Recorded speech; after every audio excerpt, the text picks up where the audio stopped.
নমস্কাৰ বন্ধুসকল, welcome to my YouTube channel Assam career job. আজি পুনৰ আপোনালোকৰ বাবে বহুত ভাল খবৰ আহি গ'ল।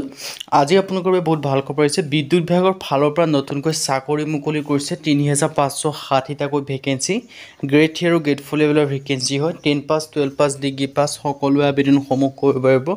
নতুনকৈ চাকৰি আহিছে। চ' কেনেদৰে আবেদনসমূহ কৰিব পাৰিব, কোনটো পদৰ ক্ষেত্ৰত কিমানকৈ, এজ ক্ৰাইটেৰিয়া বিচাৰিছে, কোৱালিফিকেশ্যন বিচাৰিছে, চিলেকশ্যন প্ৰচিডিউৰ বিচাৰিছে, অৰ্হতা কিমান লাগিব, এই সকলোখিনি কথা এই ভিডিঅ'ৰ যোগে আলোচনা কৰা হ'ব। চ' যদি ভিডিঅ'টো ভাল পায় ভিডিঅ'টো লাইক কৰিব পাৰে, লগত যদি ছাবস্ক্ৰাইব কৰিব পাৰে এনেকুৱা ধৰণৰ ভিডিঅ'সমূহ প্ৰতিদিনে পাই থাকিব। আৰু মই হোৱাটছআপ চেনেল লিংক ভিডিঅ' ডেছক্ৰিপশ্যনত দিয়া আছে, তাত গৈ ফ'ল'টো কৰি দিব পাৰে। তেতিয়া আপোনালোকে ডেইলি জবৰ আপডেটসমূহ পাই থাকিব পাৰিব। আৰু ভিডিঅ'টো যিমান পাৰে সিমান বন্ধু শ্বেয়াৰ কৰি দিয়ক। আহক আজি ভিডিঅ' আৰম্ভ কৰোঁ।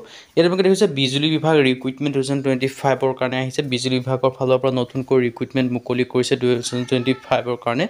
এপ্লাই অনলাইন ফৰ 2163টাকৈ ভেকেঞ্চি মুকলি কৰিছে। টেকনিকেল অপাৰেটৰ, এটেণ্ডেণ্ট এনেকুৱা ধৰণৰ ভেকেঞ্চি মুকলি কৰি দিছে আপোনালোকৰ বাবে। চ' আপোনালোকৰ এটা ভাল সুখবৰ আহি গ'ল। টেকনিকেল বিজুলী বিভাগৰ ফালৰ পৰা এটা ডাঙৰ ৰিক্ৰুইটমেণ্ট আপোনালোকৰ বাবে মুকলি কৰি দিছে।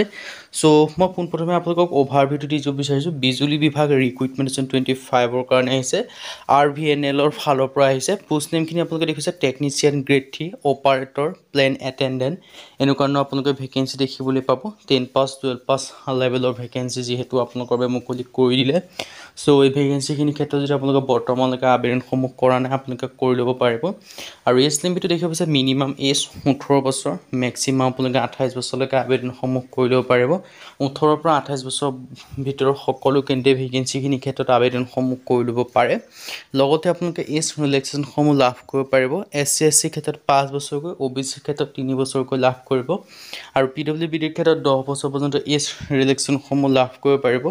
চ' যদি আপোনালোকে বৰ্তমানলৈকে বিজুলী বিভাগৰ আণ্ডাৰত অহা ভেকেঞ্চিখিনিৰ ক্ষেত্ৰত যদি আপোনালোকে আবেদনসমূহ কৰা নাই, আপোনালোকে আবেদনসমূহ কৰি ল'ব পাৰিব।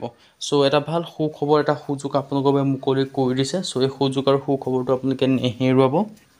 চিলেকশ্যন প্ৰচেছটো জনাই দিছোঁ। ৰিটেন এক্সাম হ'ব, স্কিল টেষ্ট হ'ব, ডকুমেণ্টছ ভেৰিফিকেশ্যন হ'ব, আৰু এইকেইটাৰ মাধ্যমেৰে আপোনালোকক চিলেকশ্যনসমূহ কৰা হ'ব। এডুকেশ্যন কোৱালিফিকেশ্যন 10 ITI পাছ কৰিলে আবেদনসমূহ কৰি ল'ব পাৰিব। 10 পাছ হওক, 12 পাছ হওক, গ্ৰেজুৱেশ্যন পাছ হওক বা ITI পাছ হওক, তেতিয়া আবেদনসমূহ কৰি ল'ব পাৰিব। যিহেতু প্ৰতিটো পদৰ ক্ষেত্ৰত বেলেগ বেলেগ কোৱালিফিকেশ্যন বিচাৰিছে। চ' যিটোতে আপোনালোকে এলিজিবল হ'ব, ইণ্টাৰেষ্টেড হ'ব, সেইটোতে আপোনালোকে আবেদনসমূহ কৰি ল'ব পাৰে। ইম্পৰ্টেণ্ট ডকুমেণ্টছৰ কথা জনালৈ passport size photograph, signature, Aadhaar card, education certificate, caste certificate, age proof এনেকুৱা ধৰণৰ আপোনালোকৰ ডকুমেণ্টছখিনি প্ৰয়োজন হ'ব। চ' এইখিনি ডকুমেণ্টছ হ'লে আপোনালোকে আবেদনসমূহ কৰি ল'ব পাৰে। আৰু হাউ টু এপ্লাই ক্ষেত্ৰত, ইয়াৰ ক্ষেত্ৰত আবেদনটো আপোনালোকে অনলাইন যোগে কৰিব পাৰিব। লিংকটো ডেছক্ৰিপশ্যনত দিয়াই থাকিব। সেই লিংকৰ থ্ৰুদি গৈ আপোনালোকে আবেদনসমূহ কৰি ল'ব পাৰিব। চ' যদি ইণ্টাৰেষ্টেড হয়, এলিজিবল হয়, আপোনালোকে যে আবেদনসমূহ বৰ্তমানলৈকে কৰা নাই, আপোনালোকে আবেদনসমূহ কৰি ল'ব পাৰিব। হাউ টু এপ্লাই ক্ষেত্ৰত মই আপোনালোক জনাই দিওঁ। চ' এটা ভাল সুখবৰ আপোনালোকৰ বাবে আহি গৈছে বিজুলী বিভাগৰ ফালৰ পৰা। চ' বৰ্তমানলৈকে আবেদনসমূহ কৰা নাই, আপোনালোকে আবেদনসমূহ কৰি ল'ব।